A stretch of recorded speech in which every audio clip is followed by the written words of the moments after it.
Rebonjour à toutes et à tous et bienvenue dans la deuxième partie de la correction de la colle. Comme tout à l'heure, si vous constatez une erreur ou une incohérence, vous n'hésitez surtout pas à me le signaler. Dans cette deuxième partie, comme je le disais tout à l'heure, on va se concentrer sur la correction du cas pratique. On va d'abord analyser quelles étaient les solutions à apporter aux différentes questions, et surtout, on va mettre en lumière les points faibles et les erreurs récurrentes afin de les contrer. Voilà, alors Régis, qu'est-ce que t'en as pensé de ce cas pratique? Moi, franchement, sans vouloir me vanter, je pense que je vais avoir 20 sur 20. T'en es sûr de ça? Ouais, et regarde, j'ai même prévu le logo de mon équipe de foot. 3 passes et tu trépasses. Et franchement, c'est mieux que l'OM, non? Je vois que Régis est super motivé, donc on verra en fin de TD quelle note il a obtenue à sa colle. Quelques précisions avant de commencer. Donc je vous ai remis à gauche le sujet que vous aviez à traiter. Et je rappelle que pour traiter ce sujet, le temps du match était de 90 minutes, classique 1h30. Et j'ai volontairement entouré les deux questions en bleu pour attirer votre attention et vous dire que dans ces 90 minutes, il y avait demi-temps. Deux questions égale demi-temps. Alors pour les questions, vous consacrez bien sûr le temps que vous souhaitez à chaque question. Vous n'êtes pas obligé de faire moitié-moitié. Vous faites vraiment comme vous le sentez. Pour la forme, vous avez adopté deux stratégies différentes. Donc il y avait deux équipes d'entraîneurs majoritairement. Première stratégie, le plan général. Et deuxième stratégie, le plan question par question. Alors vous avez été très majoritairement enclin à utiliser le plan général, et je pense que c'est parce que je vous ai traumatisé avec les plans, à vous dire organisez votre raisonnement, faites des plans, vous avez fait un plan, mais sachez quand même que quand vous avez deux questions, c'est mieux de faire le plan question par question, puisque vous pouvez faire à l'intérieur de chaque question un plan, pour y répondre en fait. Moi aussi j'ai accepté les deux, puisque finalement au niveau du plan général, vous le voyez, en grand 1 on faisait question 1 et en grand 2 on faisait question 2, donc il n'y avait pas vraiment de différence. Pour la stratégie numéro 1, le plan général, il fallait le structurer de la façon suivante. Il fallait faire une introduction générale, puis analyser vos deux parties. Grand 1, détermination du cadre juridique de l'enquête. Grand 2, étude de la régularité de la procédure. Avec grand A, l'obtention de la preuve par le PJ. Et grand B, la garde à vue de Gérard. Et ensuite, vous faisiez une conclusion générale. Ensuite, stratégie numéro 2, le plan, enfin l'organisation question par question. Question numéro 1, vous vous concentrez sur la détermination du cadre juridique de l'enquête, comme ça vous était demandé. Au niveau de l'introduction, je vous rappelle que si vous choisissez question par question, n'utilisez vraiment que les faits qui sont relatifs à la question. Vous n'allez pas vous amuser à résumer les faits qui sont utiles pour les autres questions, sinon vous allez vous répéter. Donc vous faites votre introduction avec les faits pertinents, vous développez et vous concluez. Pareil pour la question 2. Là, dans la question 2, vous refaites une introduction avec les faits pertinents. Et ensuite, ici, on pouvait structurer cette question en deux parties. Grand 1, l'obtention de la preuve par l'OPJ. Grand 2, la garde à vue de Gérard. Alors, vous pouviez switcher les deux parties, il y avait vraiment pas de problème. Ensuite, vous n'oubliez pas la conclusion. Donc, stratégie 1, stratégie 2, les deux étaient valables. Quelques fautes néanmoins à noter à ce stade du raisonnement. Première erreur, une erreur de méthode. Trop souvent, la conclusion est manquante. Vous oubliez de conclure. Et ça, je rappelle que la conclusion manquante, c'est carton rouge, parce que la conclusion, c'est vraiment ce qui va venir parachever en fait votre raisonnement juridique, apporter un point final. Donc c'est important de la mettre et ça compte, je le répète encore une fois, dans la notation. Autre erreur de vocabulaire juridique. Alors là, erreur gravissime, j'ai lu plusieurs fois présumé coupable, ça c'est insupportable, et 5 ans de prison, ça c'est carton rouge au moins 3, 4, 5, 6 fois. Parce que quand je vois ça, présumé coupable, moi clairement, ça me fait saigner des yeux, c'est pas possible, puisque en procédure pénale, vous le savez, je vous le répète, le principe c'est la présomption d'innocence. Alors je veux plus jamais voir de présumé coupable, là sinon je viens vous mettre le carton rouge moi-même et ça va pas être la même chose. Ensuite, des problèmes de forme. Trop souvent, vous avez fait des tirets. Et ça, utiliser des tirets, c'est pas normal, parce que c'est pas démontré. Donc je vous le dis, quand vous avez utilisé des tirets, je vous ai enlevé environ 2 points. Et encore, normalement, j'aurais dû vous retirer la moitié des points, parce que c'est pas une véritable démonstration. Il faut rédiger. Je répète encore, il faut rédiger. Sinon, carton rouge. Alors maintenant, on va s'attarder un petit peu sur les faits de l'espèce, sur les faits de ce cas pratique. Ce cas pratique se passait de manière très actuelle le 5 mars, enfin le début de l'histoire. Le 5 mars, on a un individu qui se présente sous le nom du justicier masqué, qui appelle Maximilien, donc Maximilien qui est un candidat aux élections municipales de Nancy. Le justicier masqué menace Maximilien de divulguer des documents compromettants sur lui si Maximilien ne retire pas sa candidature. Donc en gros, le justicier masqué fait du chantage à Maximilien. Le jour même, Maximilien porte plainte. Quelques heures plus tard, toujours le 5 mars, le procureur de la République ouvre une enquête. Dans le cadre de cette enquête, il autorise l'OPJ à utiliser un pseudonyme et à se substituer à Maximilien lors des appels téléphoniques à venir avec le justicier masqué. Grâce à cette technique, le justicier masqué est identifié, donc le suspect est identifié. Il est interpellé le 11 mars 2020 à son domicile à 11h. Il s'agissait en fait de Gérard D, un opposant politique de Maximilien. Il est interpellé à 11h, je le répète, puis placé en garde à vue, et la précision très importante, au moment de son interpellation, le suspect était ivre. Ses droits lui sont notifiés à 16h. Voilà un petit peu ce qu'il en est pour le contexte. Vous le voyez ici, entre le 5 mars et le 11 mars, il s'est écoulé 6 jours, et ça c'est important pour la suite de la démonstration. Alors on commence par la question numéro 1, le cadre juridique de l'enquête. On commence par une petite introduction, même méthode que celle que je vous donnais dans la vidéo précédente. On commence par le contexte, le rappel des faits. Je vous le lis. Le 5 mars 2020, Maximilien, candidat aux élections municipales, porte plainte pour des faits de chantage après avoir reçu un appel téléphonique malveillant dans la journée. Le procureur de la République ouvre une enquête. Plusieurs actes d'enquête sont ensuite réalisés. On analyse les problèmes soulevés par le match, donc traduction juridique, problème juridique. Ici, pas de difficulté puisque le problème était dans la question. Quel est le cadre juridique de l'enquête ? On développe ensuite sa stratégie, on expose son plan. Ici, pas besoin de plan puisqu'on avait vraiment une seule question, donc il n'y a vraiment pas besoin de la structurer ici. Ensuite, on passe à l'étape 2, la démonstration, donc on joue le match. Pour la méthode, il me semble que je vous l'avais donnée en TD quand même, la méthode de résolution, enfin savoir comment on fait pour déterminer le cadre juridique d'une enquête, on va la revoir ici de manière encore plus détaillée pour que vous puissiez ne plus vous tromper. D'abord, ce qu'on commence par faire, on justifie le terrain juridique. On dit ici qu'il n'y a pas d'instruction qui a été ouverte, a priori, d'après les faits. Donc, on se place sur le terrain des enquêtes de police. Vous rappelez la définition au besoin. En l'espèce, il ne s'agit pas d'une enquête sui generis. Donc l'enquête sui generis, c'est ce que j'avais appelé dans le TD les enquêtes faussement assimilées à la flagrance. Donc je rappelle, mort suspecte, recherche de personnes disparues et recherche de personnes en fuite.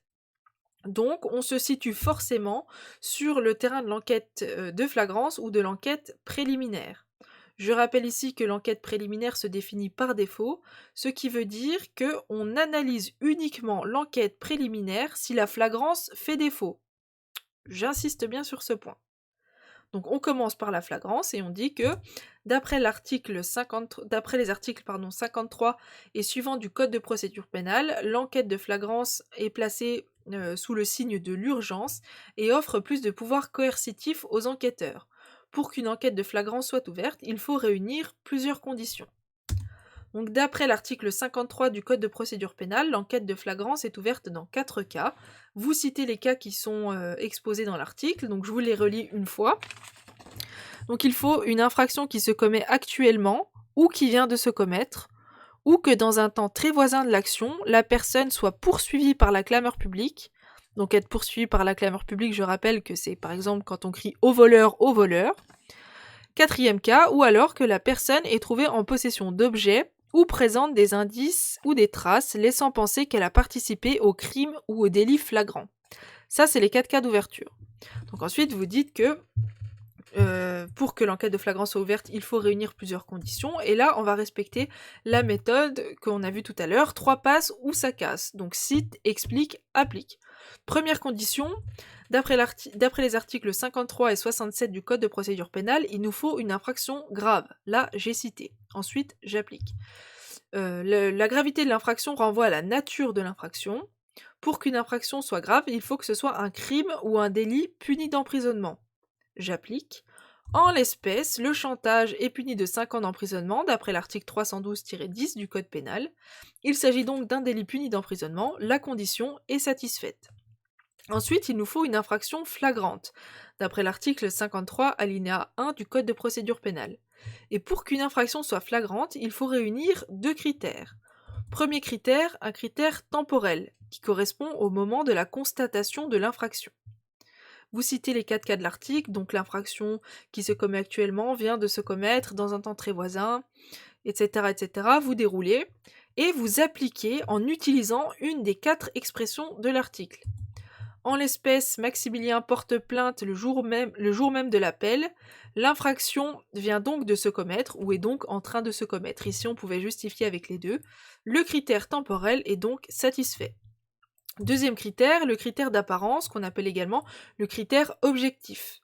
Ce critère, on l'explique, c'est la manière dont les faits ont été constatés.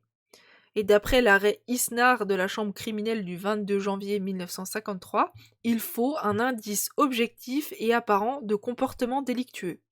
Je rappelle que cet indice peut être matériel, donc des preuves physiques, tangibles, ou immatérielles, une dénonciation, une plainte.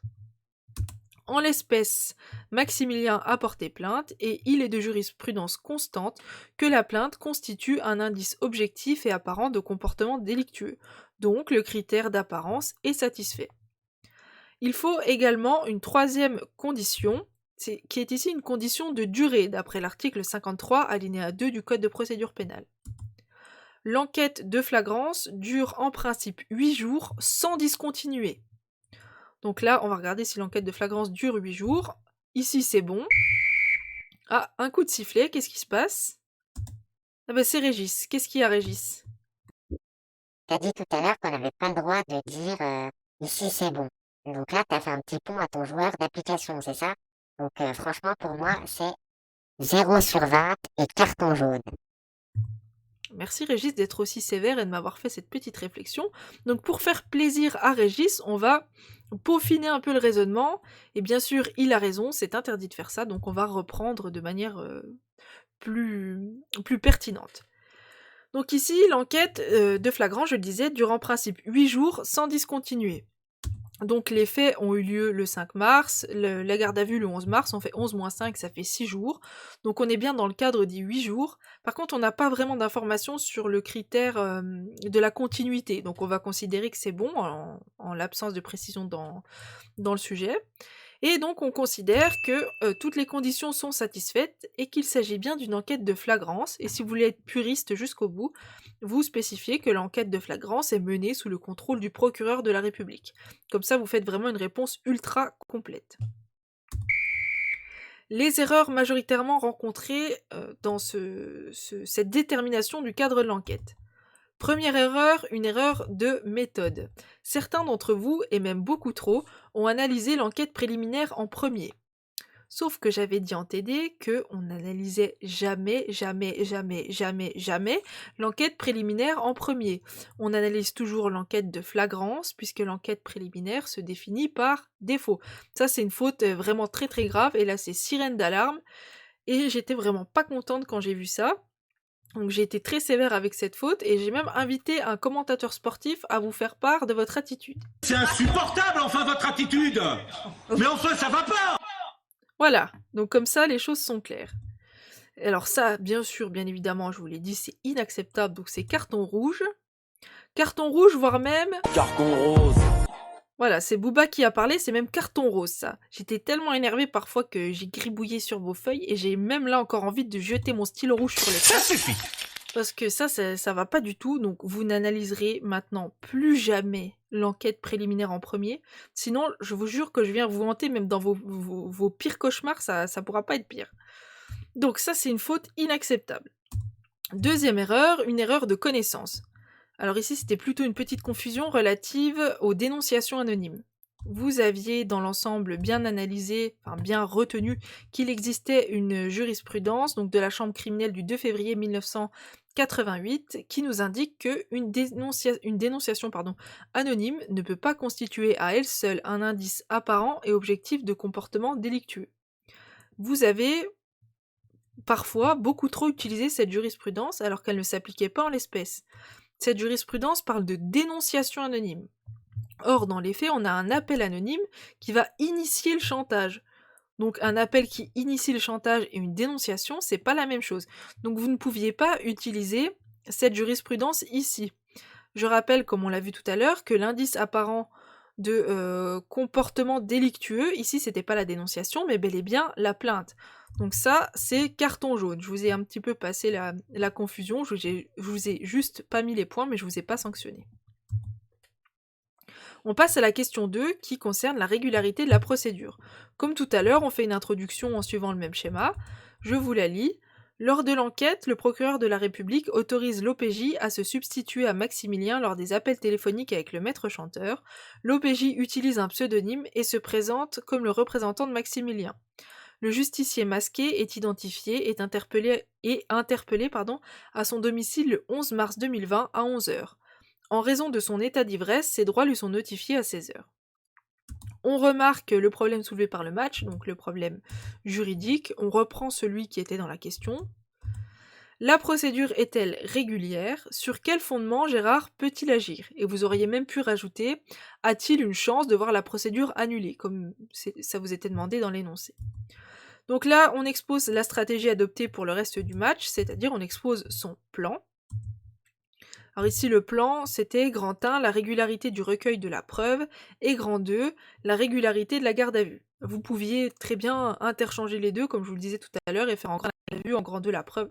Ça n'avait pas d'importance du moment que vous analysiez bien les deux. Ah, Régis a une idée.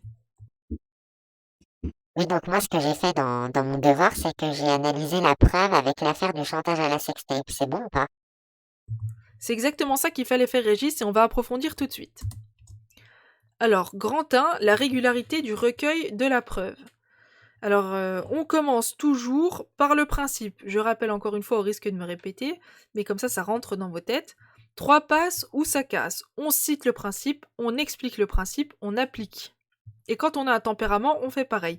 On cite le tempérament, on explique le tempérament, on l'applique. Tempérament, c'est l'exception. Donc ici, on cite le principe.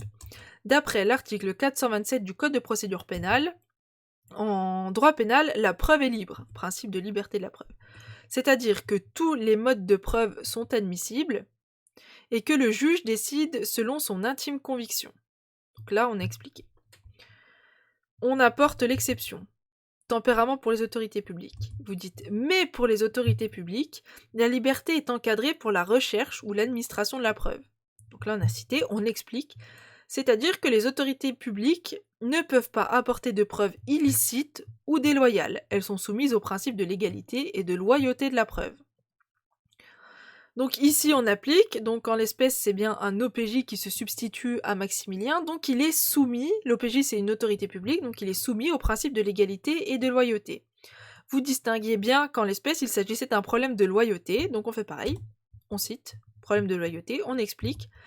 La loyauté suppose que celui qui administre la preuve ne doive pas utiliser de manœuvres, de ruses ou de stratagèmes. Si vous voulez être puriste, vous complétez en disant que la jurisprudence est venue appliquer ce principe de manière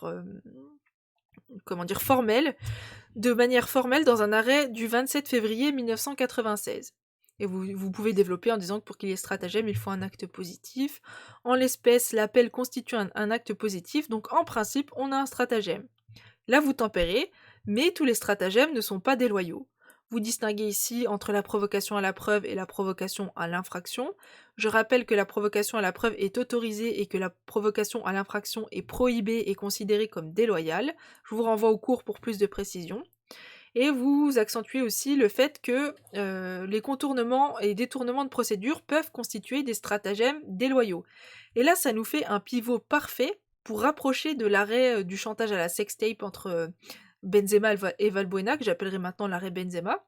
Là, vous dites que sur ce dernier point, les contournements et détournements de procédure, un arrêt de l'Assemblée plénière du 9 décembre 2019 est venu clarifier la solution et que, en l'espèce, les faits sont vraiment très similaires à ceux de cet arrêt. Donc, que vous allez utiliser cet arrêt pour analyser les faits, en fait. Vous dites que, à la lumière des solutions de l'arrêt, il n'y a pas de provocation à l'infraction, puisque les juges considèrent qu'il faut apprécier la situation dans son ensemble, qu'ici c'est un processus infractionnel indivisible, le chantage, et donc il s'agit bien d'une provocation à la preuve et non d'une provocation à l'infraction.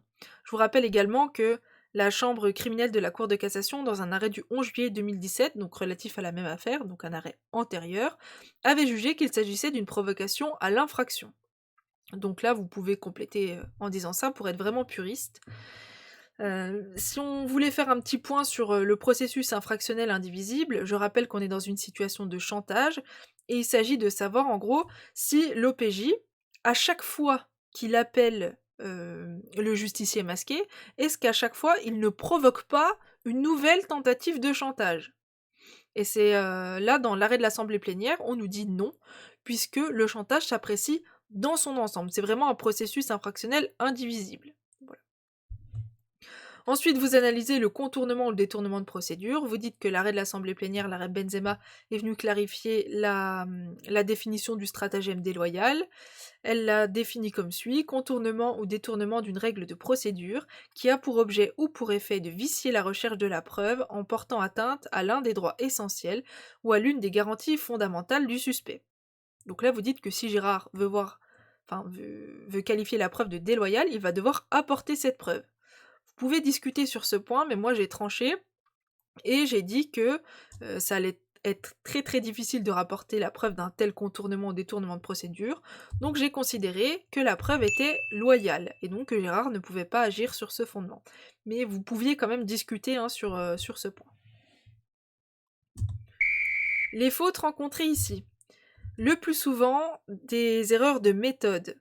Autant vous aviez vraiment bien analysé pour la plupart le cadre juridique de l'enquête, autant là vous avez souvent oublié le principe. Vous m'avez pas dit qu'en droit pénal la preuve était libre, et ça c'est un très gros problème puisqu'on ne peut pas partir du raisonnement au milieu, il faut vraiment partir du début. Donc ça c'est carton rouge. Carton rouge, pardon. Ensuite, un problème de connaissance. Trop souvent, vous n'avez pas utilisé la jurisprudence ou alors vous avez mélangé toutes les jurisprudences qu'on avait vues en séance 2. Il y en a beaucoup qui m'ont parlé de l'affaire du roi du Maroc. J'ai pas compris pourquoi. En plus, pas au bon endroit. Vous m'avez cité la solution de l'arrêt Benzema en m'indiquant que c'était l'arrêt du roi du Maroc. Donc c'était un peu bizarre. Donc ça c'est carton... J'ai mis les deux. J'ai mis carton jaune pour pas... Enfin, non, c'est un carton rouge en vrai. C'est un carton jaune déguisé en rouge, on va dire. Donc faites très attention à l'utilisation des jurisprudences. Et si vous avez eu ce souci de confusion, je vous invite à relire la fiche que j'avais faite dans la séance 2 où j'avais vraiment récapitulé toutes les solutions. Donc faites le tri et regardez bien qui correspond à quoi. On arrive donc au grand 2, la régularité de la garde à vue. Alors ici, pour être bien dans les clous, il faut définir ce qu'est la garde à vue. Donc vous définissez, la garde à vue est une mesure de contrainte qui permet à un OPJ de maintenir un suspect à la disposition des enquêteurs pendant un certain temps et contre sa volonté. On cite les fondements. Dans le cadre d'une enquête de flagrance, le régime est prévu aux articles 62-2 et suivants du Code de procédure pénale. Attention, si c'était une enquête préliminaire, il aurait fallu citer les articles relatifs à la garde à vue dans l'enquête préliminaire, qui eux-mêmes renvoient aux articles de l'enquête de flagrance. Mais attention, ça c'est important pour la structure du raisonnement. Donc voilà, ici flagrance, pas de problème. On avait deux problèmes sur cette garde à vue. Donc, premier problème, le placement en garde à vue, et 2, la notification des droits. Donc là, vous subdivisez une nouvelle fois, vous faites en grand A le placement en garde à vue. On va analyser condition par condition. Vous dites en premier que pour être régulier, le placement en garde à vue suppose la réunion de plusieurs conditions. Hop, vous citez, vous expliquez, vous appliquez. Première condition, condition de compétence. Je ne vais pas le faire pour toutes les conditions, mais là je vous le dis pour que vous vous imprégniez vraiment bien du raisonnement. D'après les articles 62-2 et 63 grand 1 du Code de procédure pénale, seul un OPJ a la compétence pour placer un suspect en garde à vue. Donc c'est une compétence exclusive de l'OPJ. On applique, en l'espèce, d'après l'énoncé, on nous indique que l'OPJ... non, je crois qu'ici on n'avait pas d'information, pardon. D'après l'énoncé, on n'a pas d'information, donc dans le silence du sujet, on considérera que la condition est satisfaite. Deuxième condition, la condition de domaine. 3 volets ici, il faut un suspect. Je rappelle qu'un suspect est une personne à l'encontre de laquelle il existe des raisons plausibles de soupçonner qu'elle a commis ou tenté de commettre une infraction. En l'espèce, Gérard fait l'objet d'une plainte, donc il existe une raison plausible de soupçonner qu'il a commis ou tenté de commettre une infraction, qui est en l'espèce le chantage, donc la condition est satisfaite. Le suspect doit être âgé d'au moins 13 ans. Ici, c'était simple pour justifier. Vous pouviez dire que comme Gérard était candidat aux élections municipales, il était nécessairement majeur, donc il a forcément plus de 13 ans. Condition satisfaite. Ensuite, il faut un crime ou un délit puni d'emprisonnement. Ici, il est question de chantage. Donc, le chantage, d'après l'article 312-10 du Code pénal, est puni de 5 ans d'emprisonnement. La condition est satisfaite. Donc, la condition relative au domaine est validée. Ensuite, il faut que la mesure soit justifiée. La garde à vue doit en effet constituer l'unique moyen de parvenir à l'un au moins des objectifs de l'article 62-2. Je rappelle que ces motifs sont soit d'ordre probatoire, soit d'ordre sécuritaire. J'ai considéré que, en l'espèce, le motif qui justifiait la garde à vue était le motif porté par le premièrement de l'article. Certains m'ont aussi justifié avec un autre motif et c'était valable. Moi ici j'ai utilisé un motif probatoire. Donc la condition est validée. Autre condition, il faut une information immédiate du procureur de la République, qui, je le rappelle, est l'autorité judiciaire de contrôle. Le procureur de la République doit être informé immédiatement et par tout moyen, sauf circonstances insurmontables. En l'espèce, on n'a pas d'informations dans le sujet, donc on considère que c'est validé. Conclusion, le placement en garde à vue est régulier, et si vous voulez toujours être puriste, sous réserve de l'information du procureur de la République. Comme ça, vous vous couvrez, vous dites bien, voilà, on a vu qu'il n'y avait pas d'informations sur ce point. Vous pouvez même dire sous réserve aussi que ce soit bien l'OPJ qui l'ait placé, comme ça, on est sûr. Donc Gérard ne peut pas agir sur ce fondement. Le placement en garde à vue est validé. On peut donc passer maintenant à la notification des droits. Donc au grand B, ici j'ai inscrit grand A, mais c'est bien un grand B. On raisonne pareil en termes de conditions. Donc première condition, compétence. Qui est compétent pour notifier les droits? Eh bien, c'est l'OPJ, ou alors parfois c'est un APJ sous le contrôle de l'OPJ. En l'espèce, on nous dit dans le sujet que c'est bien l'OPJ qui a notifié les droits à Gérard à 16h. Donc ici, pas de problème, la condition est satisfaite. On poursuit. La notification doit se faire immédiatement. On explique. Notification immédiate dès la privation effective de liberté. En l'espèce, la privation effective de liberté de Gérard intervient à 11h, puisque c'est l'heure de son arrestation, et ses droits lui sont notifiés à 16h, c'est-à-dire 5 heures après l'interpellation. Vous m'accorderez quand même que 5 heures c'est tardif, vu qu'on doit notifier immédiatement. Donc en principe, la notification est tardive. Cependant, et là vous introduisez votre exception, la notification des droits peut être différée en cas de circonstances insurmontables. Vous dites bien que c'est une appréciation jurisprudentielle et on applique ici, on se demande, est-ce que l'état d'ébriété est une circonstance insurmontable? On cite, on explique, on applique, comme toujours. Et vous dites que d'après un arrêt de la chambre criminelle du 3 avril 1995, une notification intervenue 8 heures après le placement en garde à vue d'un suspect en état d'ébriété constitue bien l'état d'ébriété dans ce cas-là constitue bel et bien une circonstance insurmontable puisque l'imprégnation d'alcool empêche le suspect de comprendre la portée de ses droits. Vous nuancez, vous dites que toutefois, dans un arrêt de la chambre criminelle du 10 mai 2000, les juges ont considéré que l'état d'ébriété n'était pas une circonstance insurmontable si l'individu faisait preuve d'une lucidité suffisante lui permettant de comprendre ses droits. Et la discussion. Est-ce que Gérard avait, oui ou non, la lucidité suffisante pour comprendre ses droits dès son interpellation? Si oui, alors la notification des droits est tardive, sinon, alors c'est une circonstance insurmontable qui justifie que la notification des droits soit différée. Alors là, vous considérez ce que vous voulez, moi j'ai plutôt considéré que dans les faits, c'était inscrit fortement alcoolisé, et pour moi, quelqu'un qui est fortement alcoolisé n'a pas la lucidité suffisante pour comprendre ses droits. Donc j'ai validé l'état d'ébriété comme circonstance insurmontable, et j'ai dit que la notification des droits n'était pas tardive. Si vous avez fait l'inverse, vous précisez quelle est la sanction de la notification tardive et vous dites que, en cas de notification tardive injustifiée, cela porte nécessairement atteinte aux droits de la personne gardée à vue, pas besoin de démontrer un grief pour obtenir l'annulation. Et là, vous savez, c'est le parallèle avec les nullités. Donc ici, on a une nullité d'ordre privé assimilée à une nullité d'ordre public. Pour plus de précision, je vous renvoie à ce qu'on avait dit en TD. Donc conclusion, très peu de chances d'obtenir l'annulation de la garde à vue sur le fondement de la notification tardive. Donc la notification des droits est validée. Quelques fautes ici aussi à relever. Un problème de méthode. Souvent, vous n'avez pas analysé le placement en garde à vue. Et ça, c'était problématique et c'est carton rouge, parce que le placement en garde à vue comptait quand même pour pas mal de points, donc ce qui fait que votre note a dégringolé. Deuxième problème, un problème de connaissance. Souvent, vous n'avez pas du tout utilisé la jurisprudence, donc ça c'est carton jaune-rouge, puisque vous m'avez juste dit « l'état d'ébriété constitue une circonstance insurmontable, point ». Non, ici ce qu'il fallait faire, c'était faire une discussion.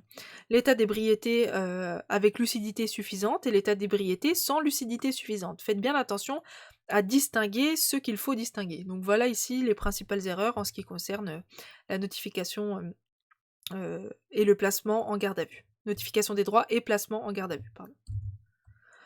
Ensuite, une fois qu'on a fait ça, on a terminé notre raisonnement et on n'oublie pas la conclusion générale.